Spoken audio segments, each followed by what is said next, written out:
In the bustling streets of Liangzhou City, a commotion erupts as a crowd gathers around a young man tied up for public display. This is Wang Zhe, the prospective son-in-law of the Zhan prince's mansion, accused of failing to pay for services at the Zuixiang brothel.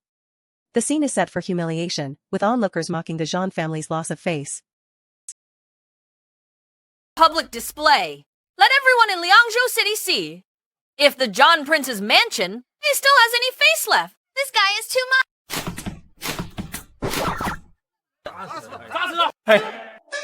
Hey, where is this? Wang Zhe, disoriented and confused, realizes he has time-traveled into his ancestor's body. He recalls his family's history of poverty after breaking off the engagement with the Zhan family, and a desperate thought crosses his mind, to cling to the Zhan family's protection and help Zhan Wuxuan unify the world, securing a prosperous future for his descendants. Tigress! Not as gentle as the top courtesan. Now the Zhan family's lost face, big time. Hey, what are you staring at? Hurry up and pay back the money. Pay up! And if you don't have money, then give me your broken down house as compensation. Oh. I remember my family's torn genealogy book said, my ancestor Wang Jie. Late Daqin period, he broke off the engagement with the Zhang family. Wang family lost their protection and ended in poverty. His descendants moved bricks for centuries. Damn, I time-traveled into my ancestor. Sigh.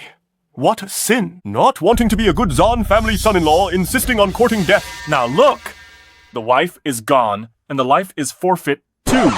Doesn't that mean, as long as I cling to the Zhan family's coattails and help Zhang Wushuang unify the world, then I will be a royal relative in the future.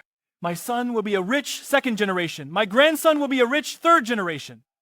Warning, warning! Space-time anomaly detected, causality system activated.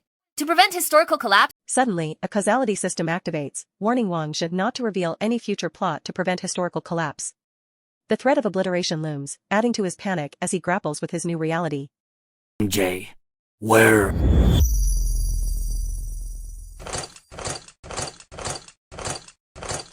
Good on you, Wang Jie. How dare you humiliate our Zhan family like this? Since you did this today, I will grant your wish. Today? In front of all the citizens of the city. I'll tear up this marriage contract. Tear it up! Damn, old man, don't tear it. Zhan Wushuang, Wang Zhe's father-in-law, arrives in a fury, ready to tear up the marriage contract in front of the city's citizens.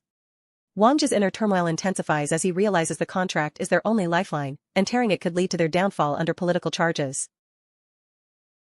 In this tense moment, General Zhan is grappling with a shocking realization.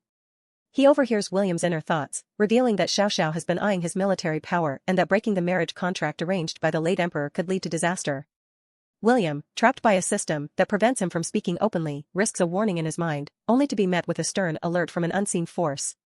The stakes are high, as he imagines a future where he secretly pushes his father-in-law onto the throne to secure his own survival. What push onto the throne? General Zhan's shock deepens as he processes William's audacious plan. He tries to intervene, but a warning system threatens obliteration if the plot is revealed. William, desperate, shifts to a more cautious approach, urging his father-in-law not to tear the marriage contract, knowing it's their only shield against Xiao Xiao's schemes. General Zhan! The tension escalates as General Zhan orders the contract to be torn, but William's inner voice paints a grim picture. He fears for Zhan Hongying, imagining her forced into becoming Xiao Xiao's 18th concubine if the family falls. This thought strikes a nerve in General Zhan, who begins to suspect he's hearing William's true feelings.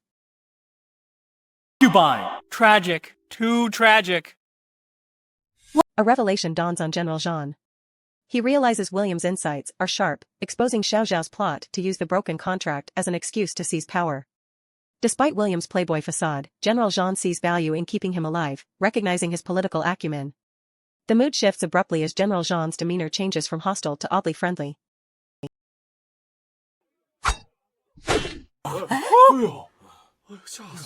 My good son-in-law. In a surprising turn, General Zhan apologizes for his earlier impulsiveness, calling it a misunderstanding. He laughs it off, but the scene reveals William's escapade at the Zuixiang brothel, where he booked the top courtesan for 2,000 taels. General Zhan, though stingy, pays the bill to save face, leaving William in awe of his father-in-law's unexpected generosity. father-in-law paid the bill. This kid is too awesome. Holy crap. William's inner monologue continues, marveling at the situation but growing suspicious. General Jean invites him back to the mansion to talk, but William fears it might be a trap for slow torture. His panic rises as he cries for help, unsure of his father-in-law's true intentions in this delicate political game. In the shadows of the Great Qian Dynasty, a secret report from Liangzhou City arrives, carrying whispers of scandal and political intrigue. The useless Wang heir has caused a scene at the brothel, publicly insulting Zhang Wushuang's daughter, sparking laughter across the city and threatening the Zhang family's honor. Really useless? It wasn't in vain. This was no accident, a carefully orchestrated whisper campaign, aimed at provoking Zhang Wushuang into a rash act. The Prime Minister, Xiao Xiao, watches from afar, hoping the old general's temper will lead him to tear up the marriage contract, a move that could be twisted into disrespect for the late emperor's edict. Legitimately seize Zhang Wushuang's military power in Liangzhou. Take those 300,000 iron cavalry into your pocket.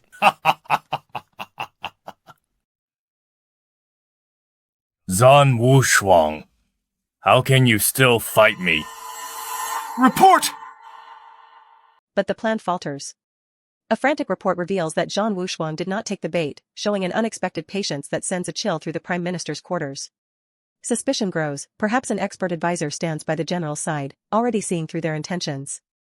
Immediately, strike first. You're right. Delay brings changes. He won't take the bait. Then I will give him a hand. Are the things all ready? Everything is ready. We only need the Prime Minister's order to doom the Zhang family. With everything prepared, the Prime Minister resolves to strike first, dooming the Zhang family before they can react. Meanwhile, back in Liangzhou, William, the time-traveling son-in-law, finds himself under Zhang Wushuang's intense gaze, his mind racing with wild, inappropriate thoughts about his wife's figure and the general's possible preferences. Now. What are you looking at? Keep looking, and I'll gouge your eyes out. Oh? I wouldn't dare. Calm down, wifey. Now you know fear. Back at the brothel, when you were shooting your mouth off, you didn't seem scared. Scared my ass? You should be scared. The Zhang family faces disaster. Xiao Xiao will play your family to death. Xiao. How does he know, Xiao? Xiao has a grudge against me. How does this pervert know that old scoundrel Xiao is plotting against the Zhang family? Good son-in-law. What do you think of Xiao Xiao? Zhang Wushuang, hearing William's inner turmoil, is torn between fury and curiosity. How does the seemingly useless son-in-law know about Xiao Xiao's grudge and the plot against the family? In a moment of testing, he turns to William, asking for his thoughts on the Chancellor, probing the depths of the young man's hidden insights. In the tense atmosphere of the Duke's mansion, a character expresses deep respect for someone while condemning Xiao Xiao as a treacherous villain who holds the emperor hostage and manipulates the nobles, treating the young emperor like a puppet.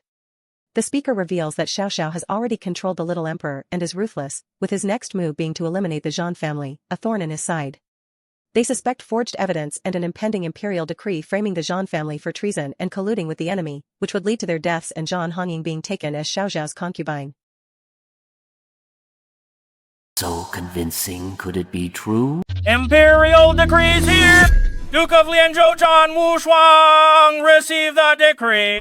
As doubts swirl, an imperial decree arrives, read by a eunuch, accusing Zhang Wushuang, the Duke of Liangzhou, of colluding with the enemy and plotting rebellion.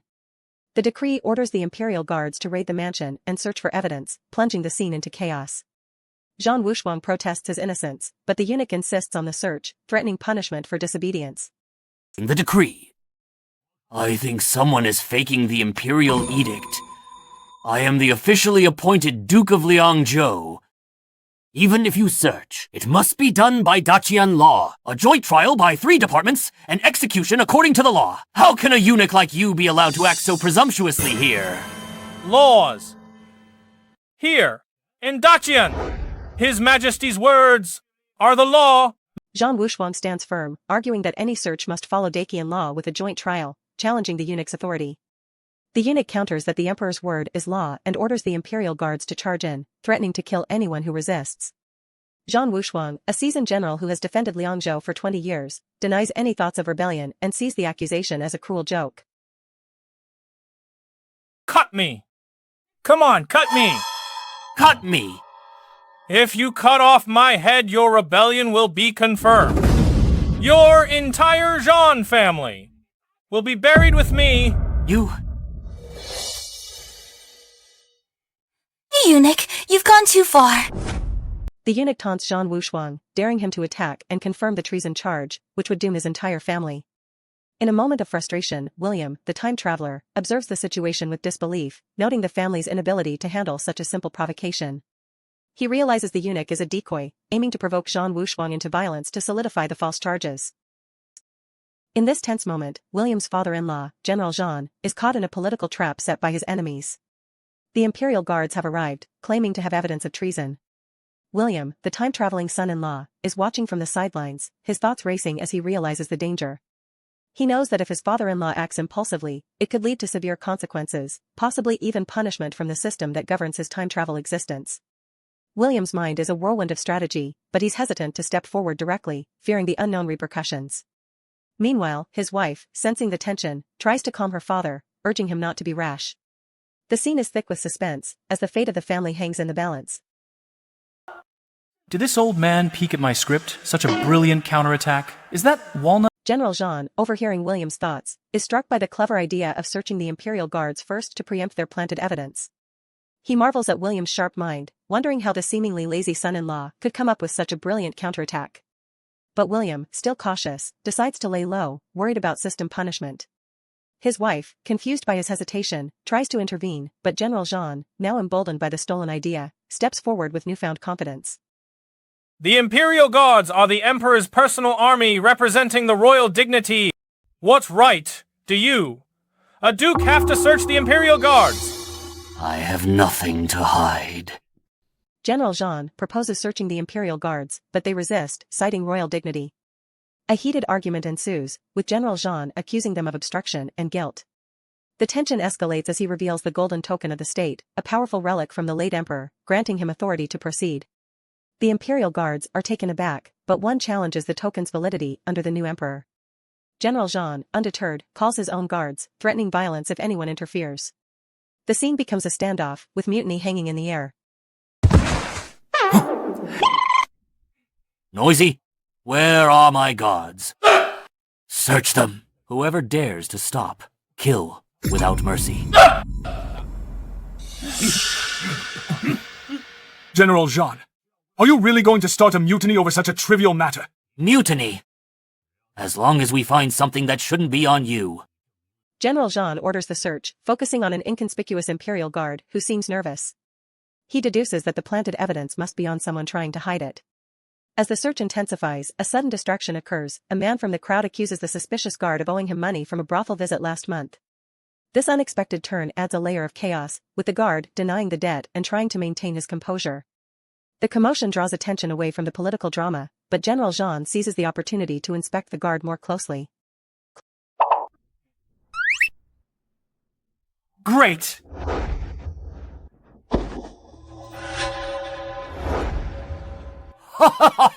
Great? In a tense moment, William's clever plan unfolds as evidence is discovered, exposing a plot against the Zhang family. The scene shifts to a private conversation where his father-in-law, who can hear William's thoughts, praises his ingenuity in uncovering the treasonous secret letter and military map.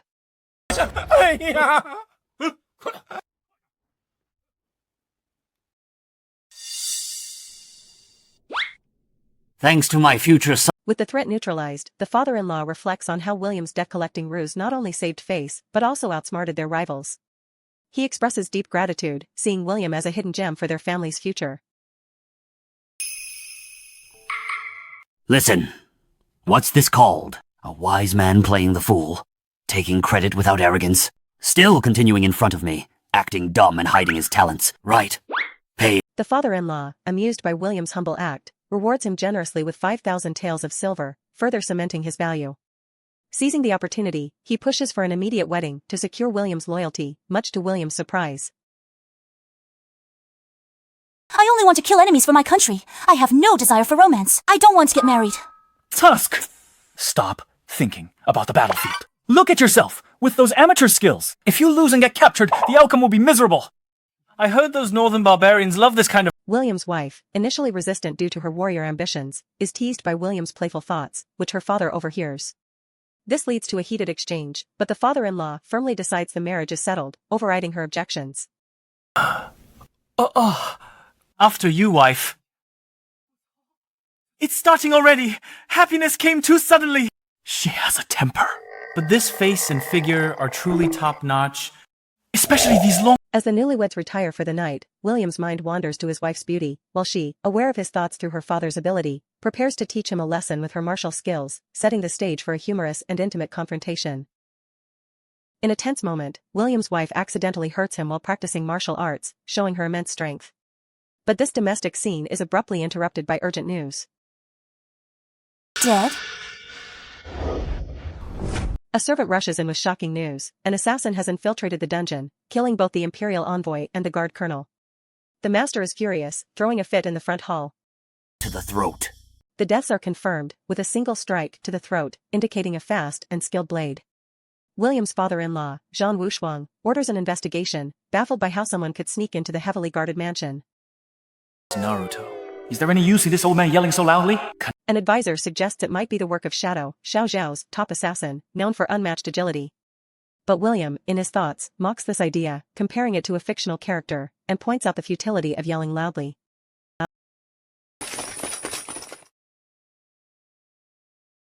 William's inner monologue reveals his annoyance at the situation, but he realizes the mole is right in front of him. Suddenly, Xiao Zhao's forces arrive, accusing Zhang Wushuang of illegally detaining and murdering the envoy, declaring the Zhang family is plotting rebellion and ordering their execution. Attack! We're done for.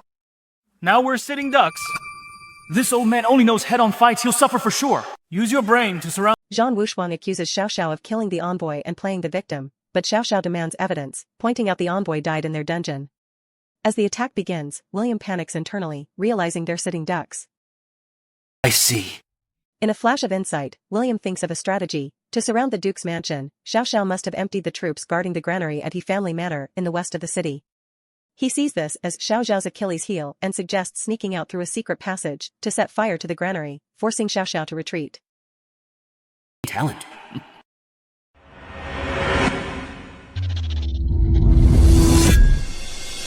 Zhang Wushuang, overhearing William's thoughts, praises his son-in-law's world-shaking talent and orders his daughter, Zhang Hongying, to carry out the plan.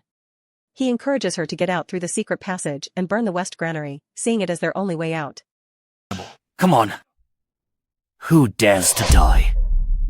A cornered beast's William is impressed that his father-in-law thought of the same strategy, acknowledging his tactical awareness as a battle-hardened general.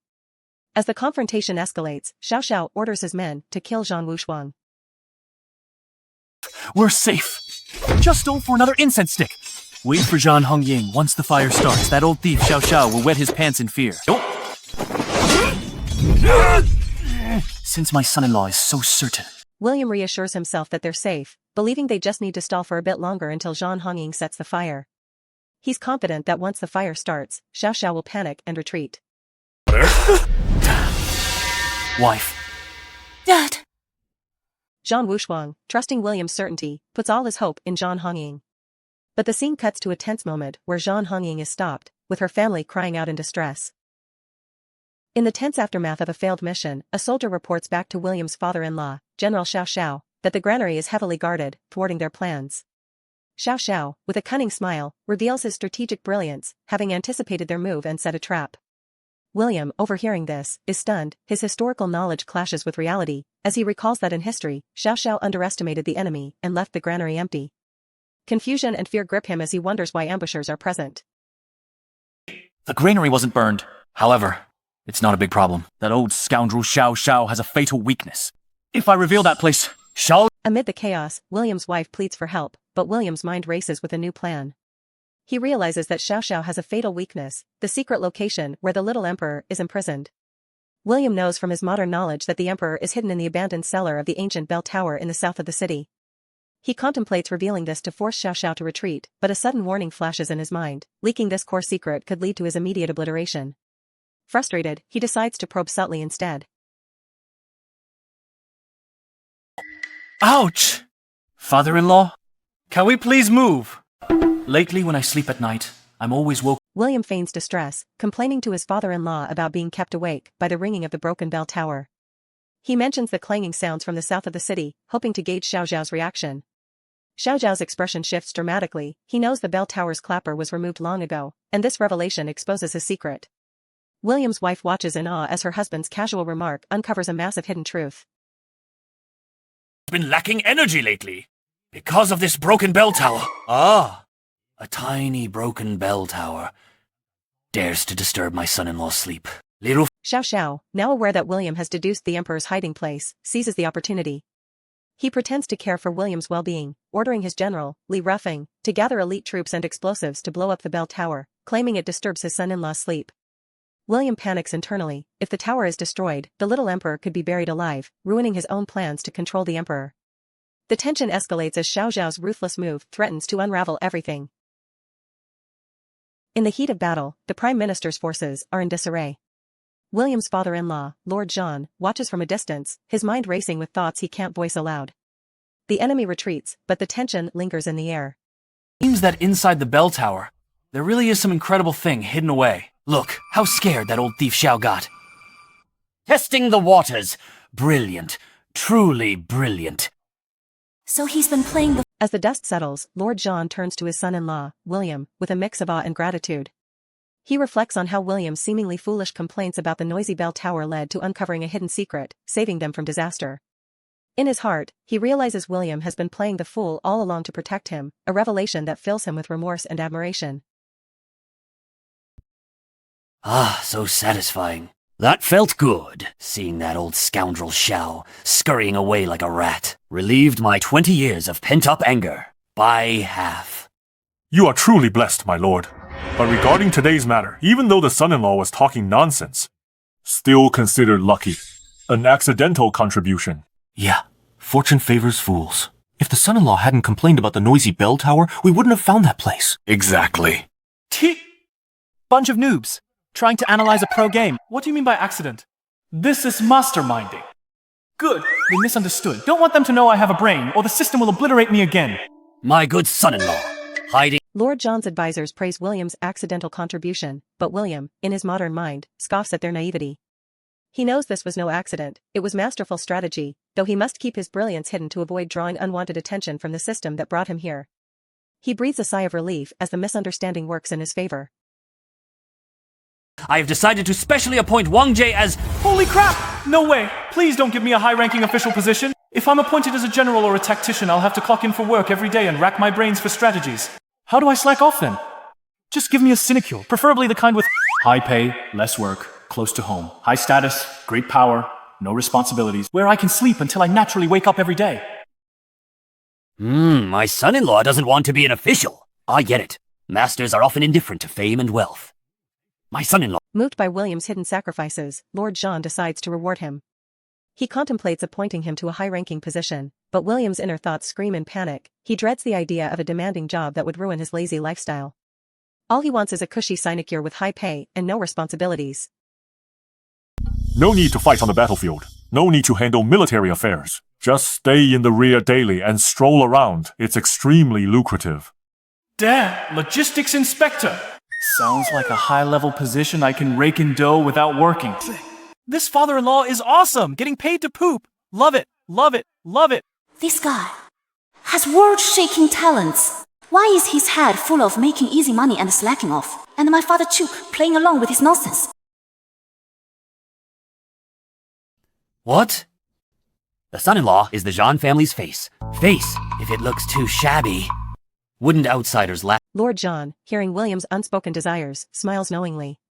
He understands that true masters like William value leisure over fame. With a thoughtful nod, he announces the perfect appointment, logistics inspector, a position that offers wealth without work, tailored to William's secret wishes. You have a monthly salary of 1,000 taels. Not enough? Ask Hung Ying for more. Satisfied. Very satisfied. Father-in-law is wise. Living off my wife is so nice. With this 1,000 taels I can get the top courtesan of Zuoqiang brothel? Oh no!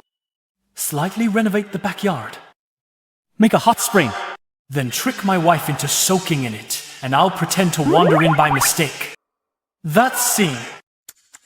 Wang Zhe?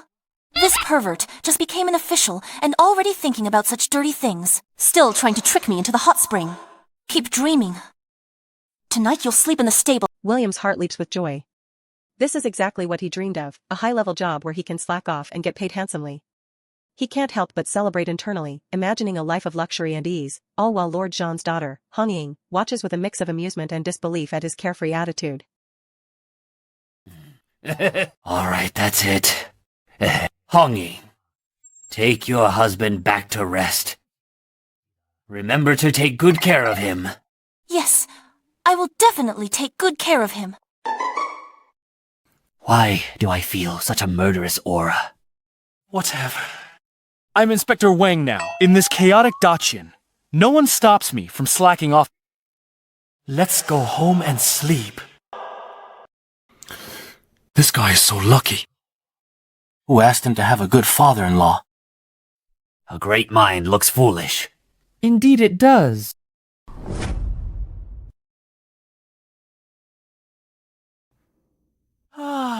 This is the life, fishing and drinking tea every... In the quiet moments after his official appointment, William's mind wanders to a playful scheme.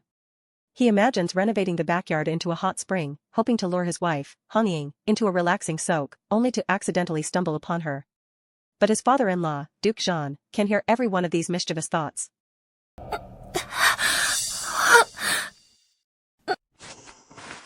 Hong Ying, sensing his intentions through her father's reactions, is far from amused. She scolds him internally, calling him a pervert for already plotting such things as a new official. Her resolve hardens. She decides he'll be sleeping in the stable tonight, a clear message that his tricks won't work on her. Zhao Yu. Isn't she the divine General Zhao Pojun's biological sister? I hit the jackpot. Duke Qian, overhearing William's thoughts, chuckles to himself. He understands his son-in-law's desire for tenderness, given Hong Ying's fierce nature, but he also worries that William's talents are being wasted in a lazy post. With a sigh, he dismisses them, urging Hong Ying to take care of her husband. Little lady, running into this duke's mansion is useless. Die. William, now Inspector Wang, feels a surge of confidence. In the chaotic Dacian, he believes no one can stop him from slacking off. He heads home, ready to embrace a life of fishing and tea, even joking with his system about not being scared of threats.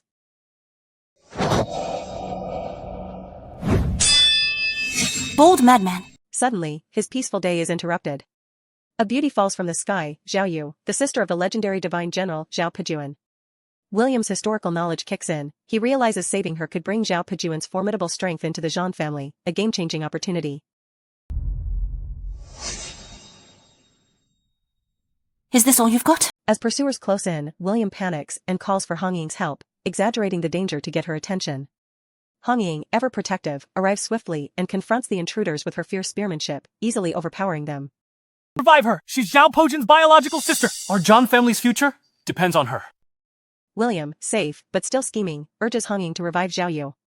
He whispers to himself about Zhao Pejuan's invincible spear technique, knowing Duke Qian can hear.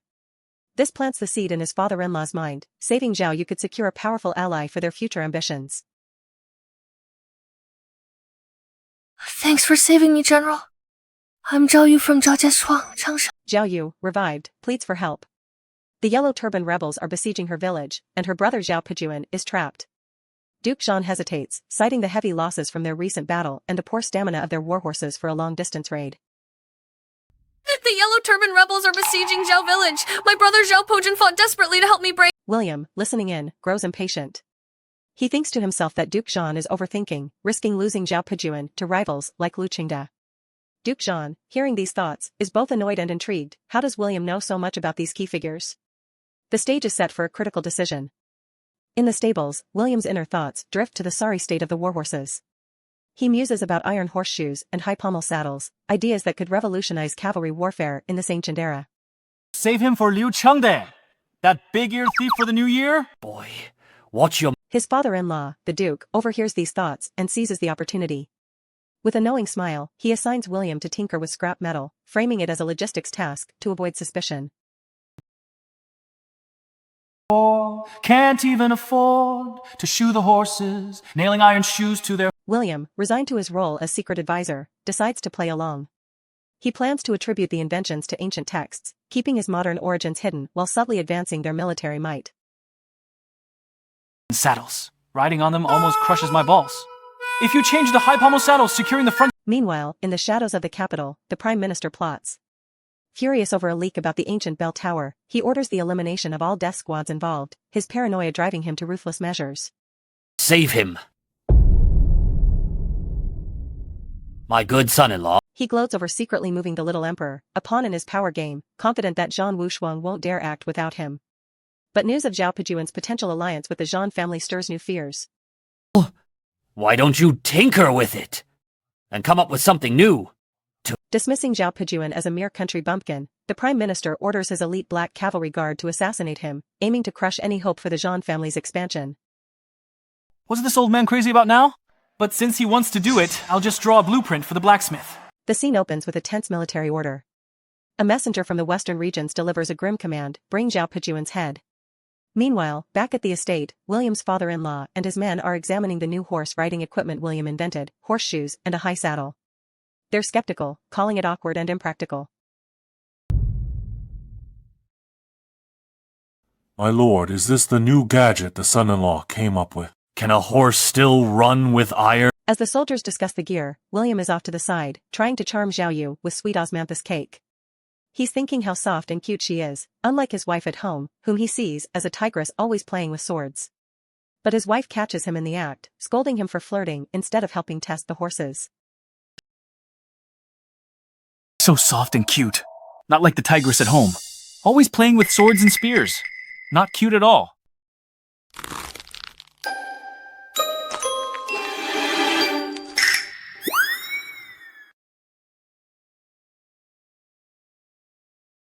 Husband, you're in a good mood. Instead of helping father test the horse, you have time to be tender here. Wife. Let me explain. Second wife having both wives Wang Zhe. You little cutie, right in front of me, you dare to flirt with other women. Ahem. My good son-in-law. Do these 3 horse-riding treasures really work? Everyone is watching.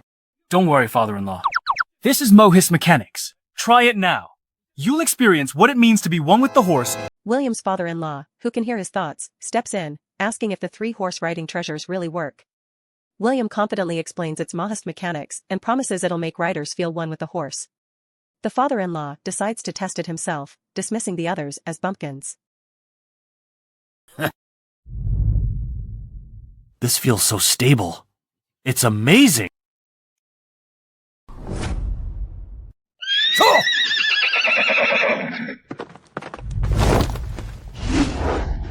To everyone's amazement, the father-in-law mounts the horse and performs stably, even standing up and wielding a sword with both hands. The soldiers are in awe, calling it a miracle. Overjoyed, the father-in-law declares the gear a horsemanship treasure and orders the entire Liangzhou cavalry to be equipped with it.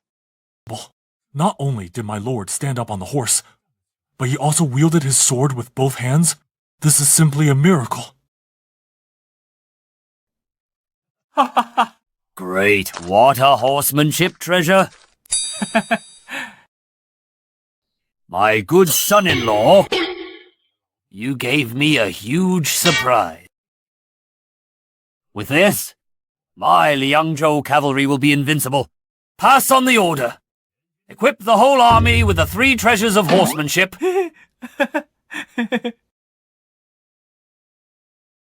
Hong Yaing, you and Li Rufeng gather 5,000 elite cavalry and follow me to support the Zhao family village. Yes!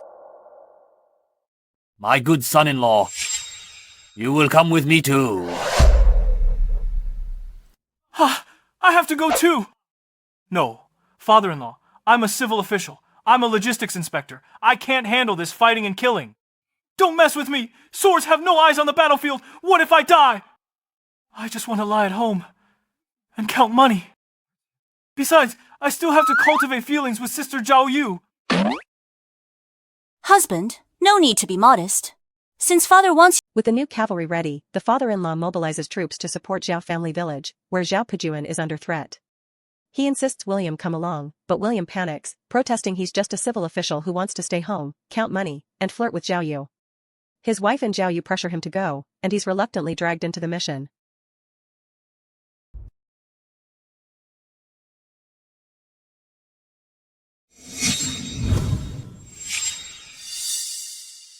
Zhao Pochun, you're a real man. I hate to kill you, but the Prime Minister ordered those who don't submit will be killed. The Zhao family men only kneel to heaven and earth, to the ruler, parents, and teachers. We'll never kneel to that traitor controlling the emperor to command the nobles. Stubborn fool. Your sister probably died on the way. No one is coming to save you. Country bumpkins. You're... Charge. Troops. Chop Zhao Pochun into paste. Bathe Zhao Jiaohuang in blood. Leave none alive. Kill. The scene shifts to Zhao family village, where Zhao Pejuan defiantly refuses to kneel to a traitor controlling the emperor. His sister, Zhao Yu, is presumed dead, but just as the enemy orders a massacre, she arrives with the cavalry. William, on horseback, is already feeling sick from the ride, complaining after only 50 miles, but his wife shuts him up, threatening to cut his tongue off. Guys, go ahead and fight. Leave me in the bushes by the road. Let me be a camper, okay? Want to be a deserter? No way!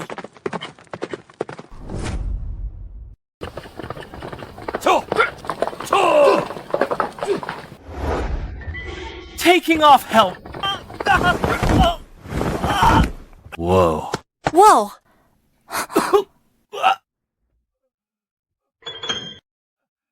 Wifey, wifey, wifey, help this horse! This horse is trying to murder me! Let go of me! We are marching! What is this nonsense? Let go!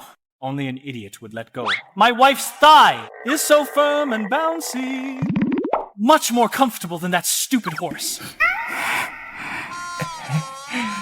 It smells so good.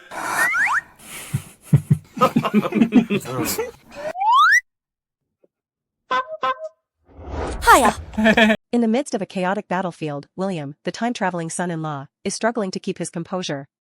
His mind is a jumble of confusion and fear, as he tries to negotiate his way out of the fight, pleading with his wife to let him hide in the bushes and become a deserter. But his wife, Zhang Hanying, is having none of it, refusing to let him escape the impending clash. Liangzhou banner. Zhan Wushuang. Zhan Wushuang. Didn't expect you. Oh. As the battle begins, William is thrown into the fray, clinging desperately to his wife's thigh for comfort, his thoughts racing with absurd comparisons to the horse he's supposed to ride. Meanwhile, the enemy commander, Zhan Wushuang, taunts the exhausted Liangzhou troops, boasting about his superior Fergana horses and questioning their ability to fight. The Black Cavalry truly lives up to its reputation. Men and horses heavily armored. Our army has marched a long way. If we fight them head-on, I'm afraid... What's great about heavy cavalry? No stirrups, no saddles, just riding a horse. Depends on clamping with your thighs. One charge, the momentum will throw you. Off your horses...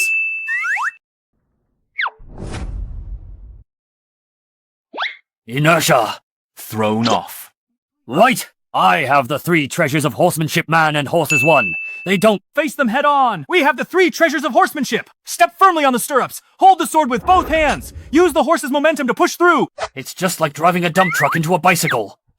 Whoever slows down is a coward. All troops, listen up! Let go of the reins. Hold your swords with both hands.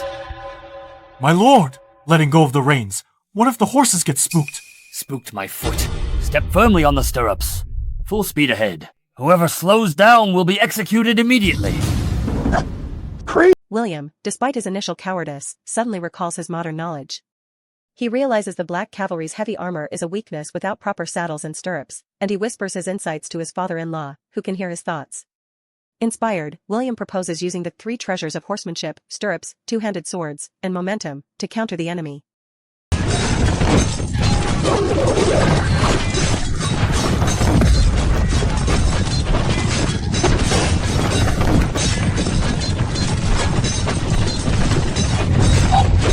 How is this possible? Why didn't they fall off? I'm not dead. I'm not dead. See that? This is the power of technology. Newton's laws will teach you a lesson. Newton is a god among men. If I meet him, I'll buy him a drink. Satisfying. Truly satisfying. Kill them all. Leave no one alive. What kind of horsemanship? The Liangzhou army, led by William's father-in-law, adopts this risky strategy, letting go of the reins and charging full speed. The enemy is baffled, calling it madness, but as the forces collide, the Liangzhou troops use their technological advantage to overpower the black cavalry, with William gleefully attributing their success to Newton's laws. Careful! Why are you coming after me? I'm just logistics! Every wrong has a cause! Every debt, a debtor! Go chop my father-in-law! He's more durable! Hey! Go! Horse bro! Horse master! Go! Hey! Hey! Horse bro! You're running the wrong way! Hey! Horse master, brake! Where are the brakes? This kid dares to challenge me to a duel. What guts? Kill. How brave! Kill! Don't kill me!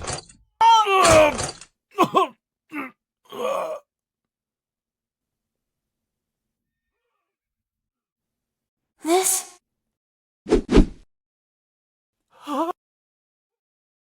Dead! Did I kill him? So fierce. Sigh! None of them can fight! My good son-in-law, I knew you were hiding your strength. Keep a low profile. Keep a low profile. This guy? He was just swinging randomly. Was it just a lucky hit? I am Zhao Pojun. In the aftermath, the enemy commander, desperate and enraged, targets William, recognizing him as an important figure hiding behind Zhang Hongying. As they close in, William panics, trying to deflect the attack back to his more durable father-in-law, while his wife shouts a warning, the tension mounting in this pivotal moment of the battle. Seeing you now, you live up to your reputation. You flatter me, Duke. Bravery. That young master in white seems weak, but he's hiding his true strength. That chaotic cloak sword technique. Chaotic. But was full of murderous intent to kill the Ghost Fiend commander instantly. I am impressed. Unfathomable, my foot. That was just a lucky hit, all right. In the heat of battle, William, the modern time traveler, finds himself in a chaotic scene. He's not a warrior by nature, but circumstances have thrust him into the fray. As he stumbles through the fight, his thoughts are a mix of panic and disbelief. How did he end up here, swinging a sword in ancient times? His father-in-law, the Duke, watches from afar, secretly reading his mind and chuckling at the absurdity. William's inner turmoil contrasts sharply with the deadly clash around him, where Zhao Pejuan, a renowned brave warrior, is locked in combat with the enemy commander. Over here, and introduce yourself. I'm Wang Jie Logistics, Inspector of Liangzhou. In a moment of sheer luck or perhaps hidden skill, William lands a decisive blow, killing the Ghost Fiend commander. The battlefield falls silent, and Zhao Pejuan turns to him with awe. William's mind races. Did he really do that, or was it just a fluke? He tries to play it cool, but his father-in-law sees right through him, amused by the facade. Zhao Pejuan praises William's chaotic cloak sword technique, though William internally dismisses it as a lucky hit. The Duke steps in, urging William to stop pretending and introduce himself, sensing an opportunity to leverage this unexpected display. It wasn't easy for her to bring me the message, indeed. Even the Duke's high walls she dared to climb. Your sister's a woman, but her courage is no less than a man's pride. She's in Liangzhou Duke's mansion. William introduces himself as Wang Jie, a logistics inspector, downplaying his role in the fight. Zhao Pejuan is impressed, calling him a god, but William insists on keeping a low profile, a mantra he repeats to himself, torn between his desire to blend in and the growing expectations around him. The conversation shifts to Zhao Pejuan's sister, Zhao Yu, who bravely delivered a message to the Duke. William reassures Zhao Pejuan of her safety, describing her recovery in vivid detail, though his mind wanders to the absurdity of it all. He's just a guy from the future, now caught up in medieval politics and family dramas. If you don't mind, why not take these commoners and return to Liangzhou with me? Your sister is still waiting for you in Liangzhou. I am willing to appoint you as a general. Fight our way back to Liangzhou, rid the Emperor of evil advisors. Execute the traitors. The Duke is righteous. You saved my In the aftermath of the battle, the Duke extends an offer to Pejuan, inviting him and the villagers to join forces and return to Liangzhou, promising a general's rank and a mission to cleanse the court of corruption. Pejuan, moved by the Duke's righteousness and protection, pledges his unwavering loyalty until death. Will be smashed to pulp by rolling stones and falling logs. William, the time-traveling son-in-law, scoffs at the idea, warning that returning to Liangzhou now would be a trap. He explains that Xiao Xiao, humiliated by the loss of the black cavalry, will surely set an ambush at Luofeng Slope, a narrow pass where even their superior cavalry would be crushed by falling rocks and logs. Brained. And that fierce woman. Except her looks. She's big-boobed and brainy. The Duke, overhearing William's thoughts, realizes the danger and silently acknowledges his son-in-law's sharp insight, though he hides his gratitude behind a stern expression. William, unaware that his father-in-law can hear him, internally criticizes the Duke as a brute who only knows head-on clashes and dismisses the fierce woman as brainless, thinking they're lucky to have him around. Making it hard for him to cover both ends. Brilliant! Attack what they must save. Cut off their grain route. William then proposes a clever alternative. Instead of retreating, they should head east and attack Jizhou City, Xiao Zhao's weakly defended granary. By seizing it, they gain a base and cut off his supply lines, forcing him into a difficult position. We can't go back to Liangzhou. What? The Duke, impressed by the strategic brilliance, decides to adopt the plan, though he internally admits his frustration with William's sharp tongue. He announces the change in strategy to the troops, explaining that they must avoid the ambush at Luofeng Slope. Cavalry! With no siege weapons. How can we take it? William is shocked, wondering how his father-in-law suddenly became so insightful, suspecting something supernatural at play. And lustful fool. Send a few men, disguise as merchants to sneak in, coordinate inside and out. Once the gate opens, cavalry charges in. It's done. That's special ops. Li Rufeng, you underestimate me too much. I only need a little trick. To take... A subordinate voices concern about attacking Jizhou, a fortified city with high walls and a wide moat, questioning how their cavalry can succeed without siege weapons. Acting weird today. Is he The Duke, drawing from William's thoughts, reveals a cunning plan: send disguised men to infiltrate Jizhou, exploiting the greedy and lustful defender, then coordinate to open the gates for a cavalry charge, aiming for a bloodless victory. The Duke is farsighted. Pochen admires you. William is baffled by his father-in-law's sudden tactical genius, suspecting possession, while the Duke's daughter, aware of the mind-reading secret, silently mocks William for being oblivious to how all his wicked ideas are being used.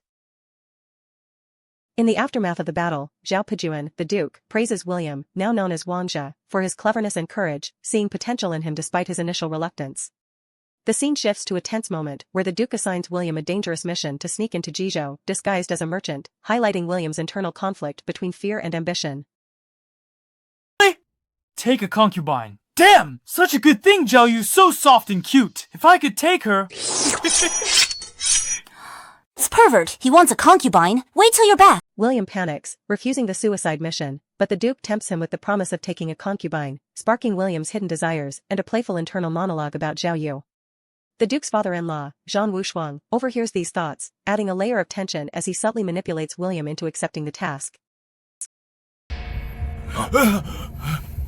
Report! Report to the Prime Minister! Something bad happened. What's the panic? Is Zhao family village destroyed? Did Ghost Shah bring back Zhao? With newfound motivation, William agrees to the mission, his resolve hardening as he envisions success. Meanwhile, in the capital, the Prime Minister receives devastating news. His elite black cavalry has been annihilated by William's inventions, the chaotic cloak sword technique and 3 treasures of horsemanship. Shock and rage consume him as he plots revenge against Zhang Wushuang and William. If he returns to Liangzhou now, I'm afraid. Back to Liangzhou. In his dreams. Pass down my orders. Mobilize all surrounding forces.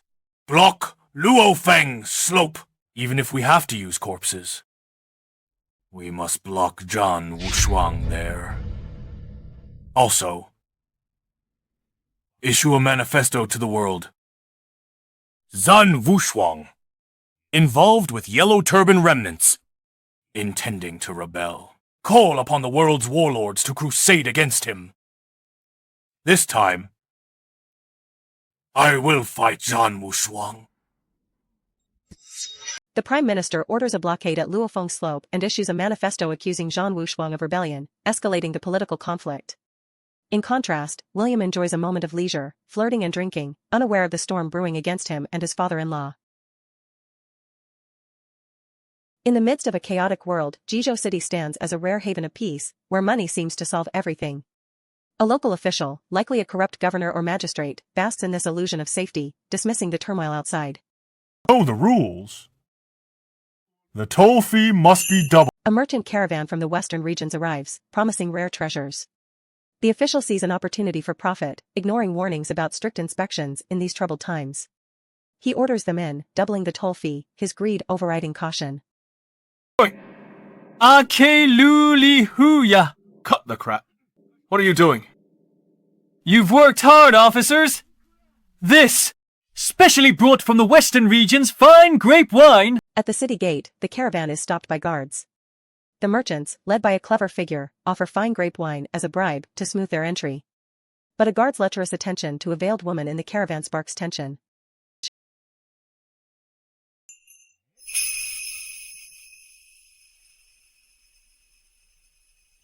You know the rules, kid. Get out of here. The veiled woman, revealed to be a fierce warrior, is held back by her companion, who calms her with a reminder of their covert mission. He steps in, claiming she's his new concubine to defuse the situation, masking their true identities. However, that guy deserves to die. How dare he flirt with my wife? Wait till we break the city. I'll make him taste the top 10 Qing Dynasty tortures. At least you have some conscience. Once inside, the companion reassures the warrior, promising revenge once they achieve their goal. His thoughts betray a mix of frustration and protective anger, vowing to make the guard pay for his disrespect.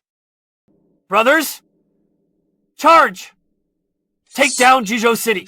Tonight, we drink and eat meat. Kill charge!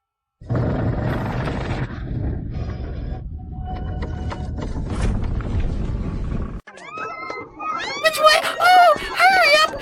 Move faster! My lord, this... Leave the junk!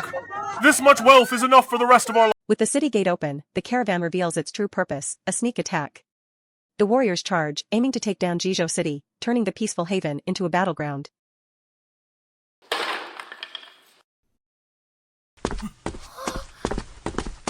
Robbery? Men on the left, women on the right. Neither in the middle. Hand over. Amid the chaos, the corrupt official panics, trying to flee with his ill-gotten wealth. But he's intercepted by the attackers, who confront him with his crimes. It's worth a lifetime of hard labor.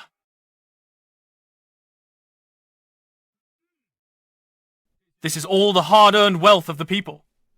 As the inspector. The official is revealed to be a prefect of Jizhou, a lackey of the corrupt Prime Minister, Xiao. The attackers, led by Zhang Hongying, seize his hidden stash, confiscating the wealth as justice for the people.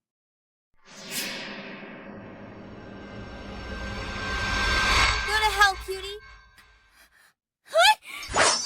You're asking for it. In the aftermath of the battle, the tension is palpable as the victors confront a defeated foe. A soldier taunts the enemy, mocking their greed and impending doom with a dark humor that echoes the harsh realities of war.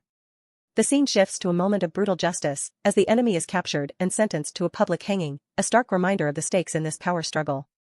Did you call me?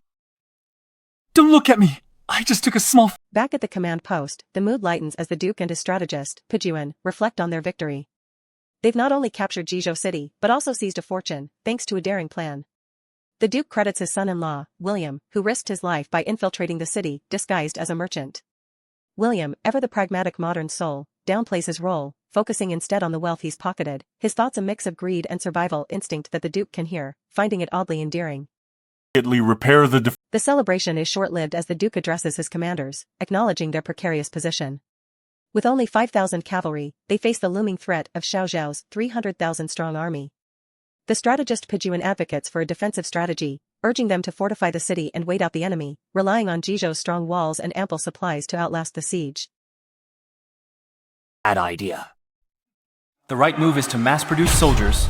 William, listening in, can't help but scoff at this plan. In his mind, he calculates the odds. 5,000 against 300,000 is a recipe for disaster, a slow death by starvation if they try to defend. The Duke, hearing these thoughts, agrees, recognizing the folly in a passive defense. William proposes a bold alternative. Instead of hunkering down, they should rapidly expand their army by recruiting refugees and commoners from Jizhou, using modern concepts like assembly line training and simple spear formations to turn raw recruits into a formidable force in just a month.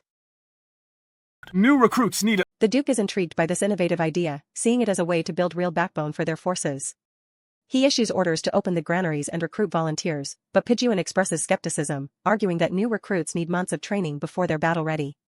William, confident in his modern knowledge, insists he has a clever plan to accelerate the process. And take 10 concubines! Who wants to lead a bunch of— In a moment of trust and delegation, the Duke turns to William, entrusting him with the heavy responsibility of training the new army. William, caught off guard but ready to step up, accepts the challenge, his mind already racing with ideas to transform this ragtag group into a disciplined fighting force. In the heart of the Zhang family's military camp, William, the time-traveling son-in-law, finds himself thrust into a role he never wanted. His father-in-law, Zhang Wushuang, who can hear his every thought, has just entrusted him with training 10,000 volunteers into a fierce army. But William's mind is elsewhere, dreaming of a life of luxury and leisure. I wouldn't dare! Zhang Hongying, William's wife, overhears his inner turmoil through her father's ability. She's a fierce and proud woman, and his thoughts of concubines sting her deeply. She confronts him, her voice sharp with suspicion. It will be hard to train them into elite soldiers within a month. Lacks discipline. And weak bodies may— Caught off guard, William quickly backtracks, pledging his loyalty to the Zhang family. But internally, he's terrified of his wife's wrath, calling her a tigress in his thoughts. Do my best. What a disaster. These guys can't even tell left from right. How do we train them? As William surveys the new recruits, he's overwhelmed by their poor discipline and weak bodies. The task seems impossible, but he knows he must find a way to turn them into elite soldiers within a month.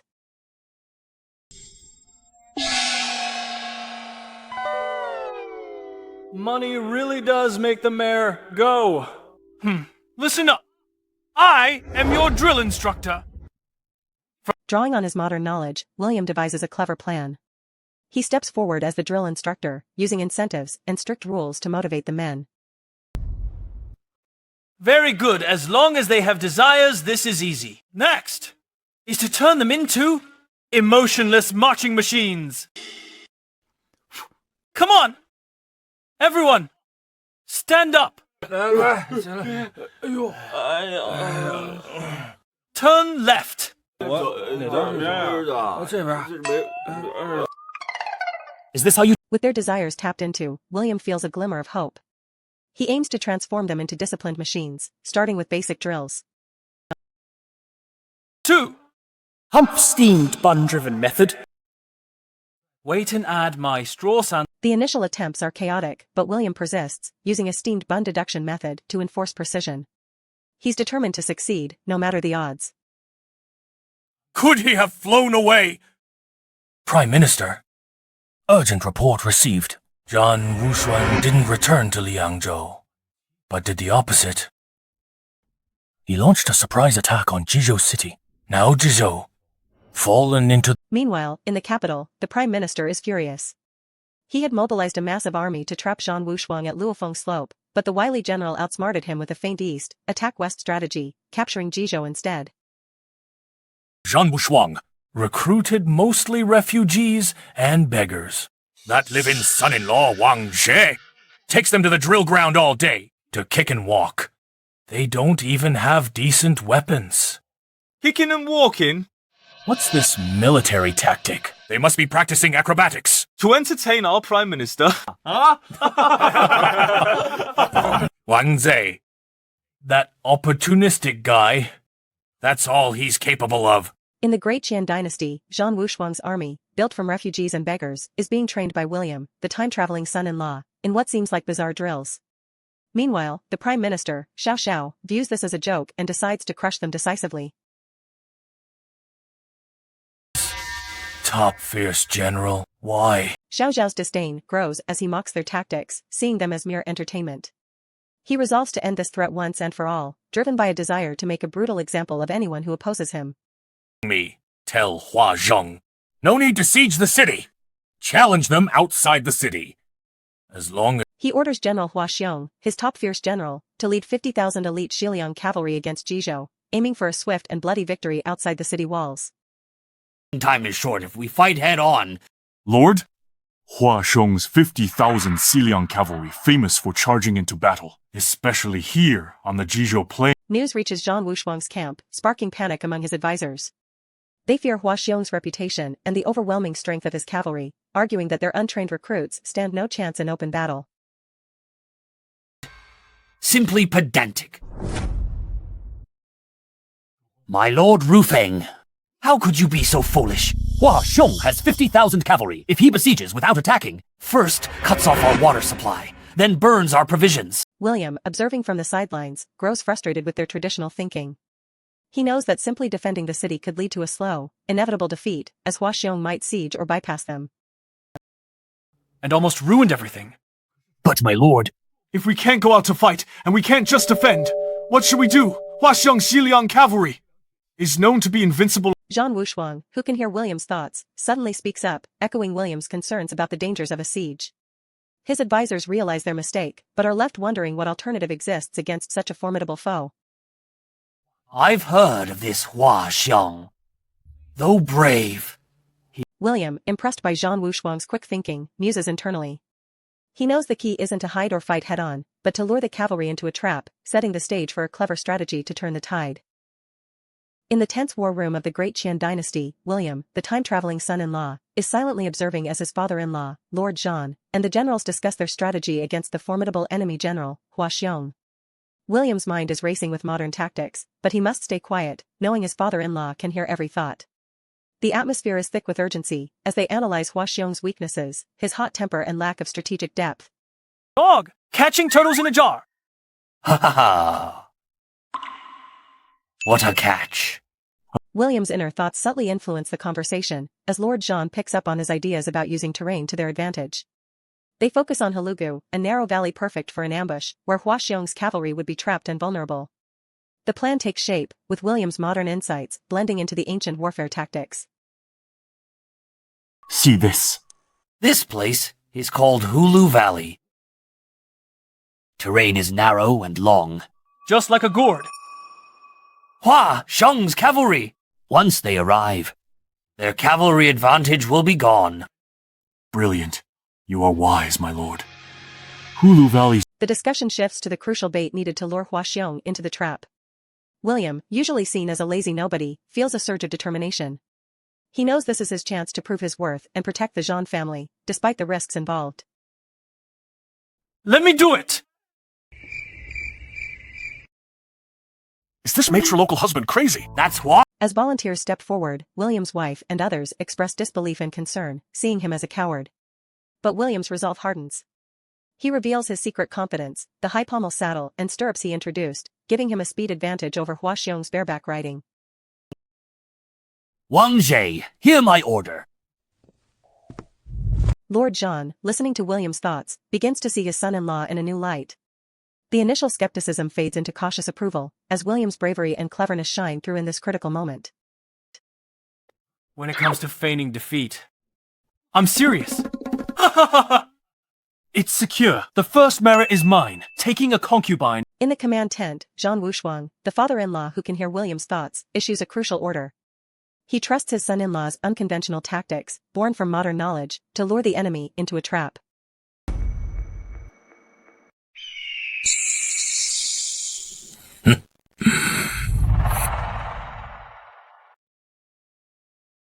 That is Zhang Wushuang's army. William, as Wangja, accepts the mission with a mix of humor and determination. He knows he's not a warrior, but his role is to feign defeat, a task he embraces with playful confidence. His wife's emotional farewell adds a layer of personal stakes, reminding him of the life he's fighting to protect. You talking to me? I'm talking to you! You look like a lump of coal, don't you ever wash your face? I heard you're under Xiao Shao as his top general. You're his #1 fierce pig! Oh man, this Hua Xiong looks really terrifying. But to piss him off, I'm going all out. Bastard! How dare you insult me? So what if I insult you? Come catch me if you can.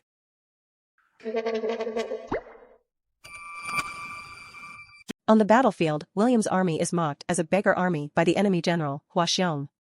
William, using his modern wit, deliberately provokes Hua Xiong, knowing that anger will cloud the enemy's judgment and draw them into the planned ambush.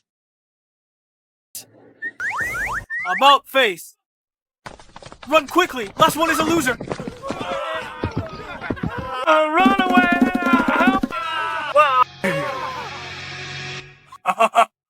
They ran away. What a bunch of losers! General, they even threw away their flags. They are. As Hua Xiong charges with his troops, William executes the feigned retreat perfectly. His soldiers scatter in apparent panic, dropping flags and running, all part of the ruse to make the enemy overconfident and reckless. 300 rounds! Big dummy, catch me if you can! Catch me and I'll let you! You're pissing me off! If I don't kill you today, I swear I'm not a man!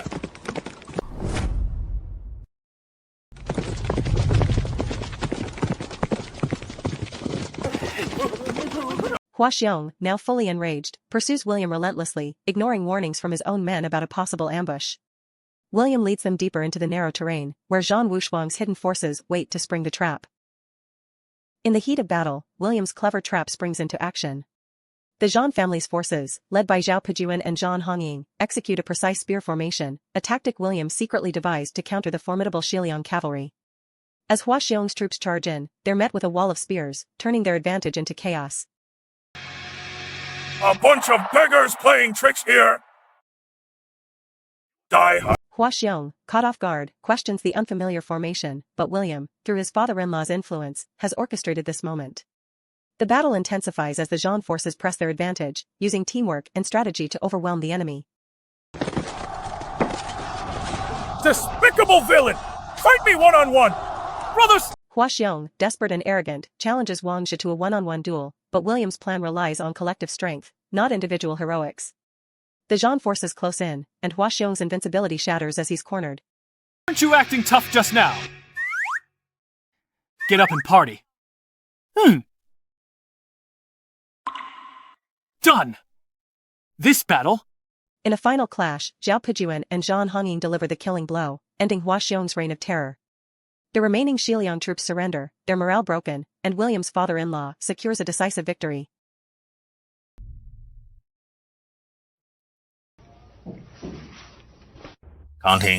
Back at camp, William privately celebrates the success, his mind racing with plans for the future, including personal ambitions. But his wife, Zhang Hongying, notices his glee, prompting a quick cover-up as he praises the downfall of their enemy. Come.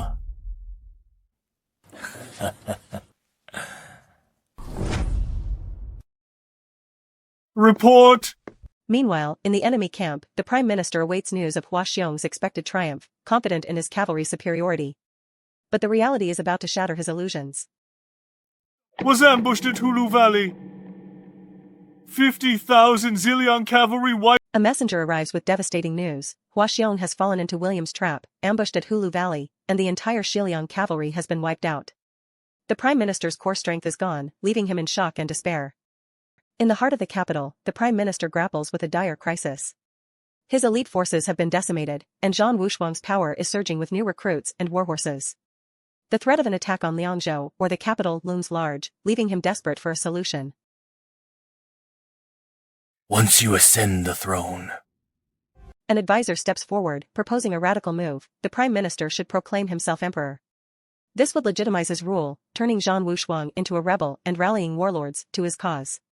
With the little emperor under his control, he could depose him and command a million-strong army to crush the Zhang family. I will lead a million-strong army in person and chop Zhang Wushuang and Wang Zhe. The Prime Minister accepts, declaring the end of the Great Qian Dynasty and his ascension as Emperor Wu of Shao. He vows to lead the army personally and destroy Zhang Wushuang and Wang Zhe. He's obsessed with taking concubines.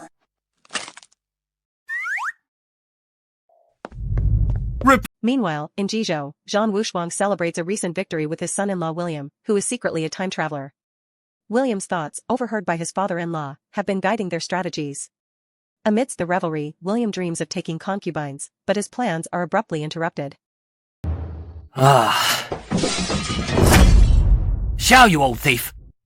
I'll definitely kill you. A messenger arrives with shocking news. Xiao Xiao has proclaimed himself emperor, labeled Zhang Wushuang a rebel, and is gathering a million-strong army to march on Jizhou. Panic sets in as the small force realizes they are outmatched.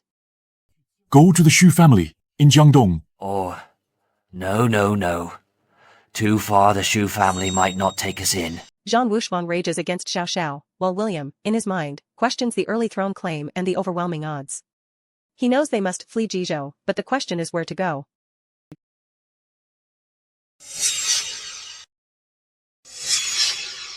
No.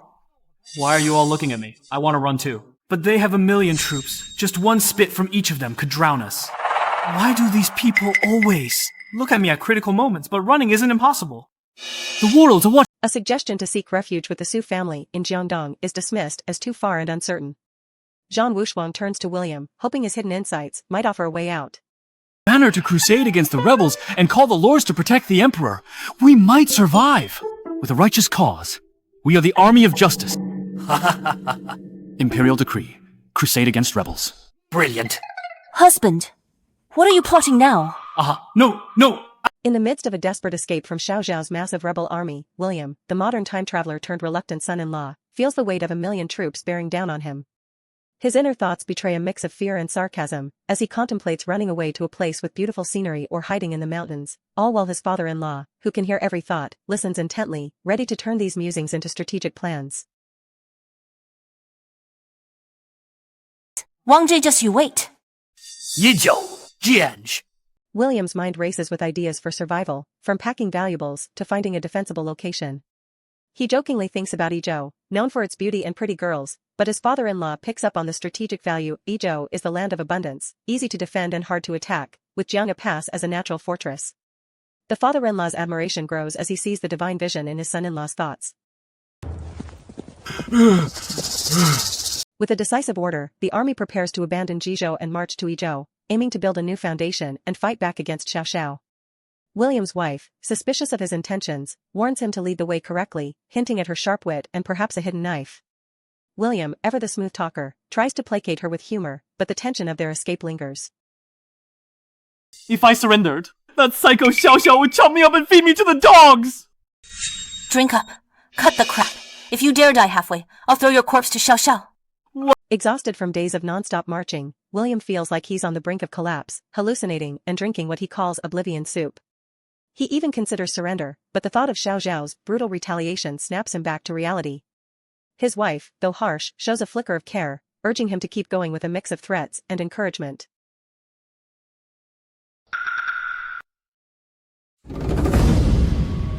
Finally, after a grueling journey, they arrive at Jianghe Pass. The sight of the steep, impregnable fortress brings a wave of relief and hope. William's earlier suggestion proves true, one man can hold this pass against 10,000. As they stand before Jianghe, the father-in-law's trust in his son-in-law's strategic insight is reaffirmed, and they prepare to make their stand in Yizhou. William and his father-in-law, Zhang Wushuang, have finally secured the strategic pass of Jianghe, a narrow valley between two mountains that's easy to defend but hard to attack. With the pass in their hands, they feel a brief moment of relief, believing that even with 1,000,000 troops, the traitor Xiao Xiao can't break through. William, exhausted from the journey and battles, just wants to lie flat and get some sleep, thinking he can finally relax in this fortified shell. Stones, look! Smash them for me! Don't let them come up! Right to the death! No retreat! That old thief, Xiao Xiao! Why is he like a mad dog? We just gained a foothold! As the troops move out to defend the pass, the initial confidence is quickly shattered. Xiao Zhao's forces launch a relentless attack, using rolling stones and logs to smash their way up. The defenders, tired and thirsty from fleeing, struggle to hold the line. William's wife, concerned for the soldiers, reports that their water supply is gone, and everyone's throats are parched.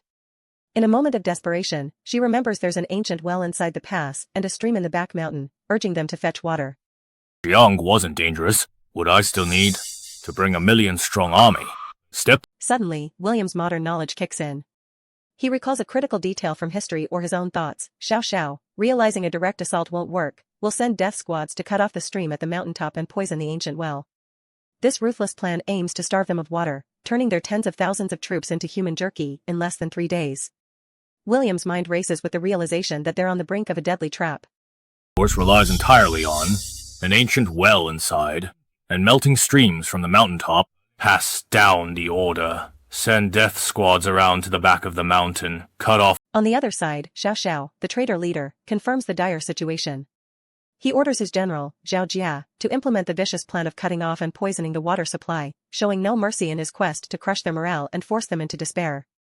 Back at the pass, William's wife voices her fear, echoing William's earlier warning about dying without even knowing how.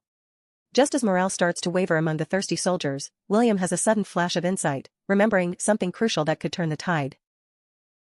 In the tense aftermath of a battle, the father-in-law, Duke Jean, swiftly issues orders, his mind racing with strategies. He sends Pijuan to guard the back mountain stream, anticipating an enemy attack on their water source. Meanwhile, Hong Ying is tasked with securing every container possible, a desperate measure to preserve water. William, the time-traveling son-in-law, watches from the sidelines, his thoughts a mix of confusion and awe as he realizes the Duke's quick thinking might have saved them all.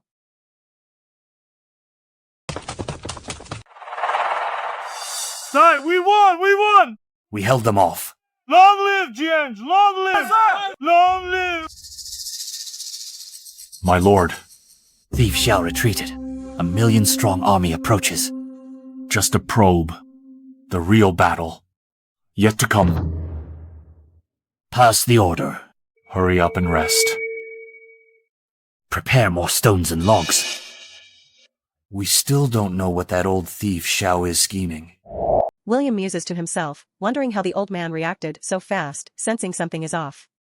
He resigns himself to surviving as long as possible, his inner monologue revealing his usual lazy demeanor, masking a deeper awareness. The scene shifts to the battlefield, where soldiers retreat in chaos, unable to breach the defenses.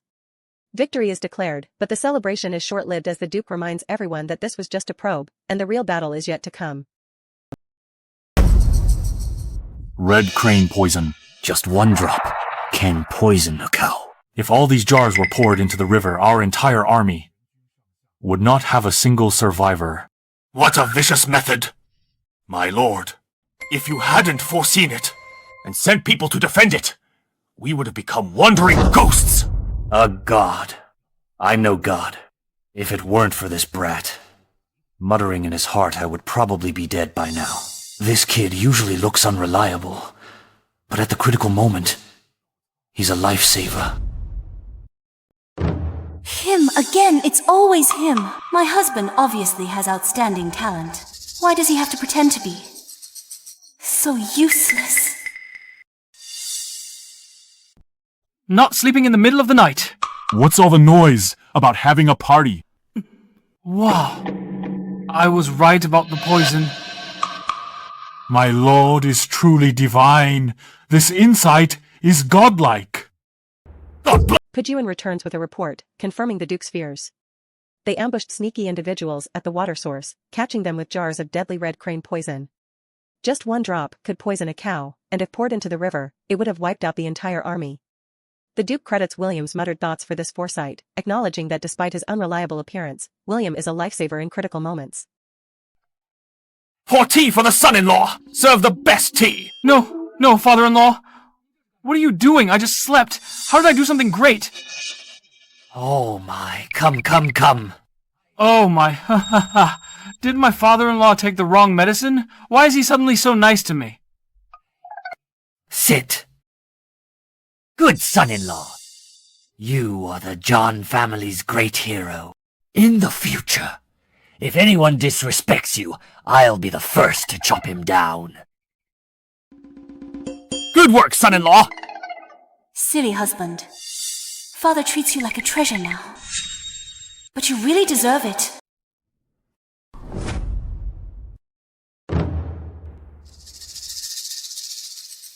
Your Majesty, Death Squad wiped out Zhang Wushuang, ambushed us at the back mountain water source. Plan failed. Failed? How's that possible? That was a foolproof plan. Zhang Wushuang's just... Hong Ying, William's wife, reflects on her husband's hidden talents, frustrated that he pretends to be useless. The noise draws William out, who is surprised to find everyone praising him. The Duke, now treating William like a hero, pours tea and lavishes him with compliments, vowing to protect him from any disrespect.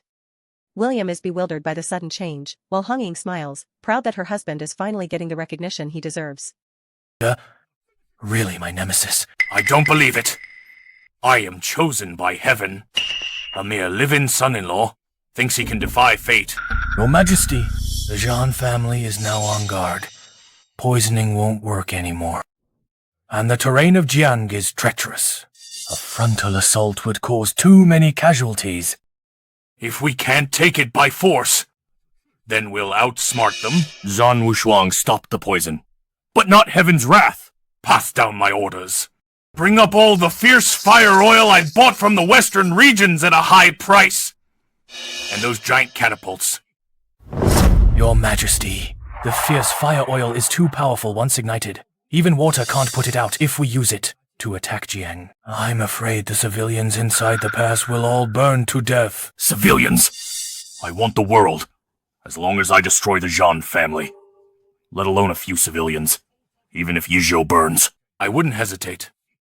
I want Zhan Wushuang to taste a city engulfed in flames, a living hell on earth.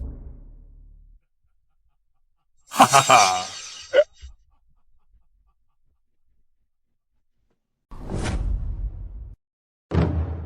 Xin Shao's poisonous scheme failed, he definitely won't let it go.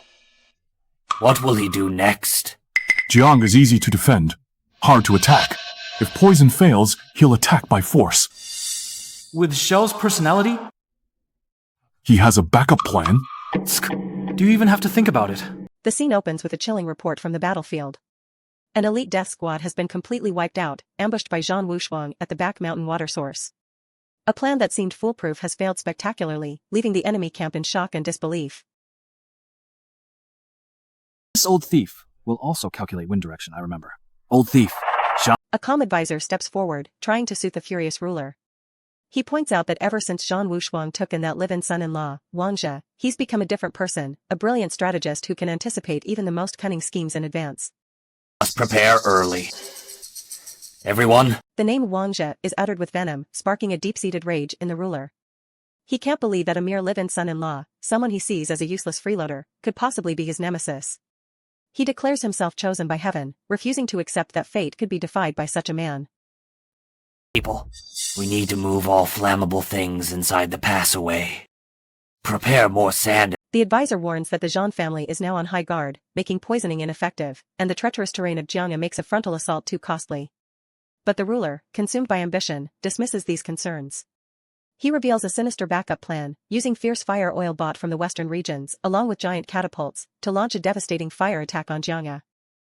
Why's this old man asking me? Can't you do it? Just check the forecast. Wait. Ancient times had no weather forecasts. Well, it should be... Warning. Host detected attempting to reveal a key historical node. When the advisor expresses concern for the civilians inside the pass, the ruler's response is chillingly ruthless. He cares only for the world, willing to sacrifice countless lives, even burn entire regions, to destroy the Zhan family. His laughter echoes with madness as he envisions Zhan Wushuang suffering in a city engulfed in flames, a living hell on earth. When eating... Nonsense. Of course it's 11:45 a.m. That's when the sun is brightest and the wind fiercest. Just hold out an... Meanwhile, back at Jiangya, Zhan Wushuang and his inner circle are strategizing. They know that since the poison scheme failed, their enemy won't give up easily. With Jiangya's wooden structures vulnerable to fire, they anticipate a fire attack using fierce fire oil and catapults. The tension mounts as they discuss preparations to protect the pass and its people. People are most relaxed. I observed the stars last night and calculated tomorrow at 11:45 a.m. strong southeast wind blowing. If that thief Xiao uses a fire attack, definitely. Zhan Wushuang rallies everyone, emphasizing the need to move flammable items away and prepare sand and soil to combat the flames. He knows the enemy, referred to as old thief Xiao Xiao, will stop at nothing, even if it means endangering millions of lives. Sand and soil tomorrow at noon. Hold strong for an... In a moment of quiet intensity, Zhan Wushuang turns to his son-in-law, Wang Zhe, with a knowing smile. He asks for Wang Zhe's thoughts on when the enemy might launch the fire attack. But Wang Zhe, the time traveler, hesitates. He's caught in a dilemma. Revealing key historical details could trigger instant obliteration by some unseen force, so he must tread carefully, perhaps resorting to vague or nonsensical answers to protect himself. In the heat of battle, William's mind races with a plan. He suggests to his father-in-law, Zhan Wushuang, that the enemy will likely launch a fire attack during mealtime, when everyone is relaxed and off guard. But Zhan, having secretly heard William's thoughts, corrects him with a calculated precision. He reveals that the attack will come at 11:45 a.m., when the southeast wind is strongest, and warns that if they hold out until 1 p.m., the wind will reverse, turning the fire back on the enemy. This moment showcases the delicate dance between William's modern insights and Jean's strategic adaptation, all while William remains unaware that his inner musings are being overheard. Fire!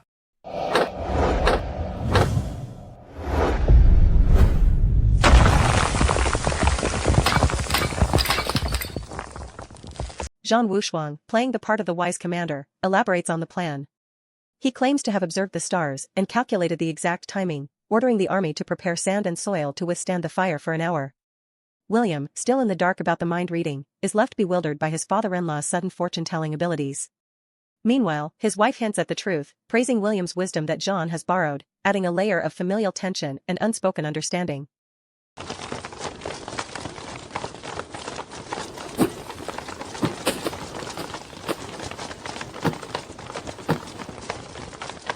This smoke is choking me! Just a quarter of an hour left. Hold on for 15 minutes! The wind will change direction. Xiao Xiao, just you wait! Wifey, you're so good to me! After the war's over, I will definitely Take 10 concubines. wash your feet myself! The enemy, led by Xiao Xiao, launches the fire attack as predicted, with catapults hurling flames. Jean's forces scramble to use sand to smother the fire, holding on desperately as smoke chokes the air. William, caught in the chaos, tries to reassure his wife with a mix of affection and absurd promises, while Jean remains steadfast, trusting William's prediction that the wind will change at 1 p.m. The soldiers rally, fighting to the death with no retreat, their faith hanging on that crucial shift in the breeze.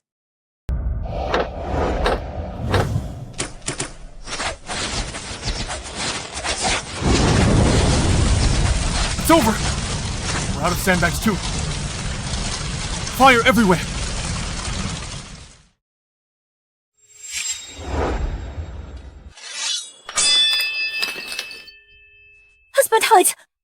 Xiao! Xiao! This little bastard! He's throwing everything he has at us! Xiao Xiao, watching from afar, grows furious as he sees Jean's forces using sand to counter the fire. He realizes Jean had prepared in advance, suspecting clairvoyance after previous traps were dodged. In a rage, he orders all catapults pushed forward, determined to turn the battlefield into a molten hell. Back in the fortress, supplies dwindle, and fire spreads everywhere. William and his wife hide, with William anxiously counting down the minutes until the wind change, his modern mind grappling with the slow passage of time in this ancient war. All troops, listen up! Open the gates! Counterattack! Take that traitor Xiao! The moment of truth arrives as 1 p.m. strikes, and the battlefield is thrown into chaos. The wind shifts unexpectedly, a twist of fate that turns the tide against the enemy. Soldiers scramble to protect the emperor, but the fire, once a weapon, now burns back towards them. Amidst the confusion, William, our modern-day time traveler, sees the opportunity and urges his father-in-law to strike. The order is given, gates open, and a fierce counterattack begins, targeting the traitor, Xiao. You don't deserve to be called emperor! The battle rages on, with cries to stop the enemy and desperate pleas from the emperor. Zhang Wushuang confronts the traitor, delivering a scathing rebuke that seals his fate. As Xiao is captured, the victory is declared complete, and the soldiers celebrate their hard-won triumph. Military advisor. In charge of military affairs, other generals will also be rewarded. Thank you, my lord! Thank you! In the aftermath, praise is heaped upon the soldiers and leadership, but the father-in-law, who can hear William's thoughts, reveals the true mastermind behind the victory, his son-in-law, Wang Jie. William, who just wanted to be a lazy bum, is now hailed as a god for his brilliant calculations, much to his inner dismay. Decided to reorganize the army march to the capital. Sweep the world. Restore the rivers and mountains. When that time... William laments his newfound fame, wishing he could just be a quiet, handsome man instead of being thrust into the spotlight. But his father-in-law has other plans, rewarding the generals and setting his sights on greater ambitions.